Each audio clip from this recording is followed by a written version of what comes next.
નમસ્કાર મિત્રો, નંદિની કી રસોઈ ગુજરાતી ચેનલમાં આપ સૌનું સ્વાગત છે। આજે આપણે બનાવીશું પંજાબી સ્ટાઇલ કઢાઈ પનીરની સબ્જી, જેમાં તેનો સ્પેશિયલ મસાલો પણ આપણે ઘરે જ બનાવીશું, જેથી આપણી સબ્જી પણ લાજવાબ બનશે। તો ચાલો રેસીપી શરૂ કરીએ।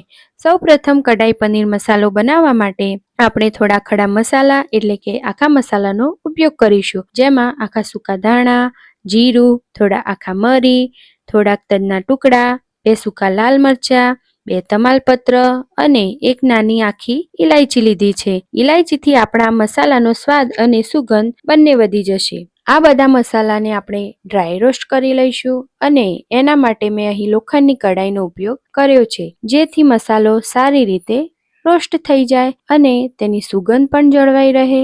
તમારી પાસે જો લોખંડની કઢાઈ હોય તો તમે સબ્જી બનાવવા તેનો જ ઉપયોગ કરજો, જેથી સબ્જી એકદમ ઢાબા સ્ટાઇલ બનશે। ત્યારબાદ મસાલાને આપણે થોડો ઠંડો થવા દઈશું અને તેને મિક્સરમાં દરદરો ક્રશ કરી લઈશું। મસાલો ક્રશ થઈ જાય ત્યારબાદ તેને એક ડીશમાં કાઢી લઈશું અને સબ્જી બનાવવા માટે આગળની તૈયારી કરી લઈશું। તો સબ્જી બનાવવા માટે મેં અહીં થોડાક વેજીટેબલ્સ લઈ લીધા છે, જેમાં 1 કેપ્સિકમ, 3 મીડિયમ સાઇઝની ડુંગળી અને 3 ટામેટા લીધા છે। આ વેજીટેબલને આપણે થોડા મોટા ચોરસ ટુકડામાં કટ કરીશું અને તેનો જે નાનો ભાગ અથવા નાના ટુકડા વધે તેને આપણે ગ્રેવીમાં ઉપયોગ કરીશું। તો મેં અહીં સૌપ્રથમ કેપ્સિકમને કટ કર્યું છે, ત્યારબાદ ડુંગળી અને ટામેટાના અંદરના બીજ હટાવીને તેને પણ ચોરસ ટુકડામાં કટ કરી લીધા છે। હવે આપણે ગ્રેવીની તૈયારી કરી લઈએ। તો વેજીટેબલ કટ થઈ જાય ત્યારબાદ ડુંગળીના જે નાના ટુકડા વધ્યા હતા એ અને બીજી એક ડુંગળી એમ મેં ડુંગળીની ગ્રેવી કરી લીધી છે। ત્યારબાદ મેં લસણ અને આદુની પણ પેસ્ટ બનાવી લીધી છે, જેમાં મેં લસણ ચડિયાતા પ્રમાણમાં લીધું છે અને આદુના 1 ઇંચ જેટલા 2 ટુકડા લઈ લીધા છે। ત્યારબાદ આપણે ટામેટાની પણ ગ્રેવી કરી લઈશું। ટામેટાની ગ્રેવી થઈ જાય ત્યારબાદ આપણે જે વેજીટેબલ કટ કર્યા હતા તેને ફ્રાય કરી લઈશું।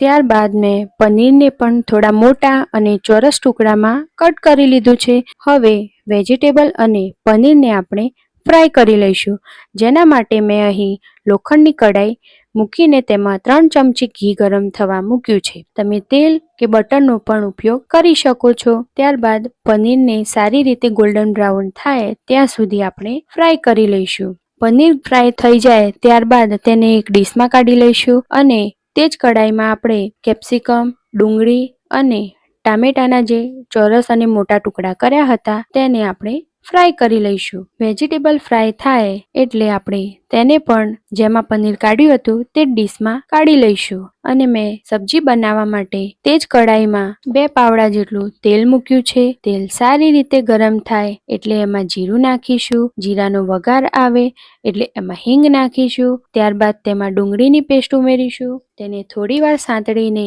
તેમાં આદુ લસણની પેસ્ટ ઉમેરીશું, ત્યારબાદ ટામેટાની પેસ્ટ ઉમેરીશું અને તેને સારી રીતે મિક્સ કરીશું।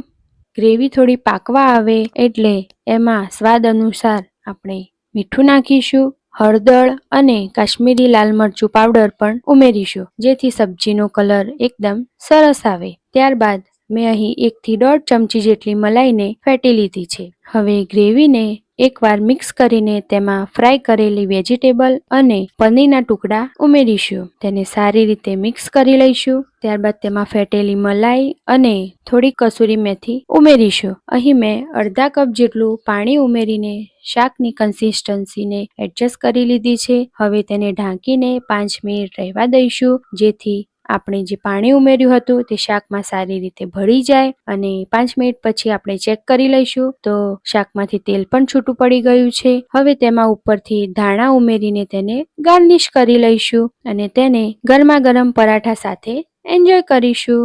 તો ચાલો મિત્રો, કઢાઈ પનીરની સબ્જી ખાવા માટે। જો તમને આ વિડીયો ગમ્યો હોય તો તેને લાઈક કરજો, ચેનલને સબસ્ક્રાઈબ કરજો અને હા, સારી કોમેન્ટ કરવાનું ભૂલતા નહીં। આવજો।